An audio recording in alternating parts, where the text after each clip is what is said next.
Selamat malam saudara yang dikasihi Tuhan. Mengantar Anda beristirahat, renungan malam dari Pendeta Dr. Erastus Sabdono bersama saya Yohana Ibrahim dengan tema mengonsumsi buah pohon kehidupan. Kesalahan fatal Hawa adalah ia mengatakan bahwa Allah melarang mereka makan buah yang ada di tengah taman itu. Padahal di tengah taman tersebut, selain ada pohon pengetahuan tentang yang baik dan jahat, juga ada pohon kehidupan. Dalam Kejadian 2 ayat 9 tertulis demikian. Lalu Tuhan Allah menumbuhkan berbagai-bagai pohon dari bumi, yang menarik dan yang baik untuk dimakan buahnya, dan pohon kehidupan di tengah-tengah taman itu, serta pohon pengetahuan tentang yang baik dan yang jahat. Seharusnya Hawa berkata bahwa mereka boleh makan semua buah pohon di taman tersebut, termasuk mengonsumsi buah dari pohon kehidupan, kecuali pohon pengetahuan tentang yang baik dan jahat saja. Hal ini bisa mengindikasikan bahwa mereka tidak mengkonsumsi buah dari pohon kehidupan secara memadai, atau juga bisa menunjukkan bahwa mereka tidak sungguh-sungguh menghargai pohon kehidupan yang mestinya buahnya mereka konsumsi. Jawaban yang sedikit meleset atau bisa dikatakan tidak memuat pesan secara tepat. Dalam Kejadian 2 ayat 9 tertulis, lalu Tuhan Allah menumbuhkan berbagai-bagai pohon dari bumi yang menarik dan yang baik untuk dimakan buahnya, dan pohon kehidupan di tengah-tengah taman itu, serta pohon pengetahuan tentang yang baik dan yang jahat.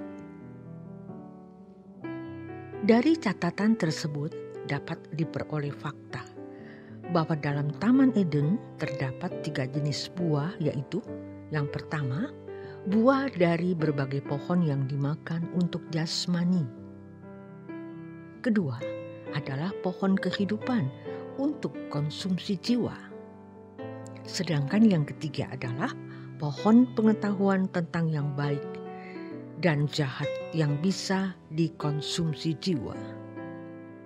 Dalam teks aslinya antara buah yang pertama dengan buah yang kedua serta ketiga dipisahkan oleh kata dan, yang dalam bahasa Ibrani waw, yang menunjukkan bahwa buah yang pertama adalah buah yang berbeda jenisnya dengan buah yang kedua dan ketiga.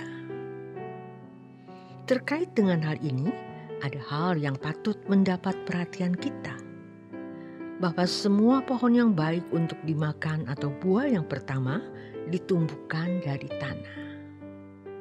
Penulis kitab Kejadian tidak menggunakan kata bumi yang dalam bahasa Ibrani eretz, tetapi menggunakan kata tanah yang dalam bahasa Ibraninya adalah adamah. Kata adamah juga digunakan untuk menjadi bahan tubuh manusia. Kejadian 2 ayat 7. Kata adamah lebih tepat diterjemahkan ground atau dust, tanah atau debu, atau soil atau tanah liat. Hal ini tidak menegaskan bahwa untuk makanan fisik menggunakan adamah.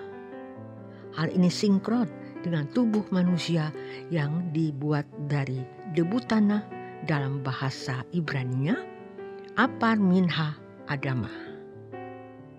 Buah yang tumbuh dari adamah adalah buah yang dikonsumsi oleh tubuh manusia. Tetapi buah dari pohon kehidupan dan pengetahuan yang baik dan jahat bukanlah buah yang dikonsumsi untuk fisik, melainkan untuk dikonsumsi jiwa atau pikiran. Buah ini sebenarnya sebuah figuratif yang menunjuk pengaruh jahat Lucifer yang jatuh. Buah tentang pengetahuan yang baik dan jahat adalah suara yang bukan dari Allah.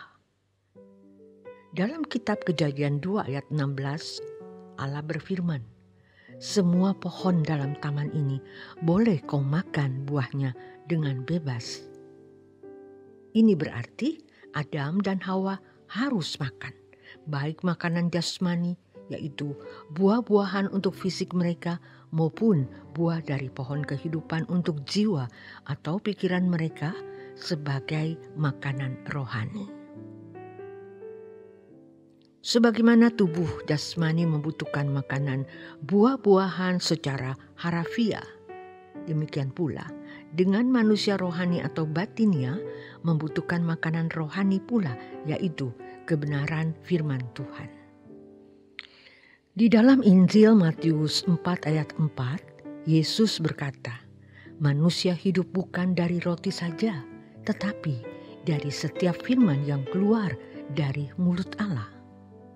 Harus diingat bahwa sejak manusia diciptakan, manusia bukan hanya makhluk fisik, tetapi juga masuk makhluk rohani.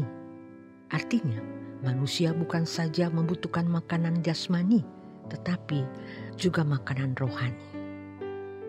Ini adalah tatanan semula yang tidak pernah akan diubah sampai selama-lamanya. Kisah Adam dan Hawa harus dipahami secara benar, dewasa dan cerdas. Kisah Adam dan Hawa bukanlah dongeng yang berunsur mitos dalam pengertian umum. Kalau makan buah secara harfiah membuat pikiran terbuka, itu berarti sebuah mitos. Bagaimana mungkin makan buah mengakibatkan pikirannya terbuka? Kejadian 3 ayat yang ke-7. Logikanya adalah saat memakan buah, tentu perut yang menjadi kenyang. Dalam hal ini, buah pengetahuan tentang yang baik dan jahat sebenarnya adalah figuratif. Juga pohon kehidupan. Demikianlah bahwa 2 buah pohon yang ada di tengah taman, yaitu pohon kehidupan dan pohon pengetahuan tentang yang baik dan jahat adalah untuk konsumsi jiwa. Manusia diperhadapkan pada pilihan. Apakah mengisi pikiran dengan kebenaran sehingga bisa mengerti kehendak Allah dengan sempurna, atau mengisi pikirannya dengan filosofi yang tidak berstandar kebenaran Allah yang sempurna, sehingga memiliki pengertian atau understanding yang mengakibatkan manusia tidak bisa mencapai kesucian Allah. Buah dari pohon kehidupan dan pengetahuan yang baik dan jahat bukanlah buah yang dikonsumsi untuk fisik, melainkan untuk dikonsumsi jiwa atau pikiran. Terima kasih untuk kebersamaan Anda di Renungan Malam. Tuhan Yesus memberkati.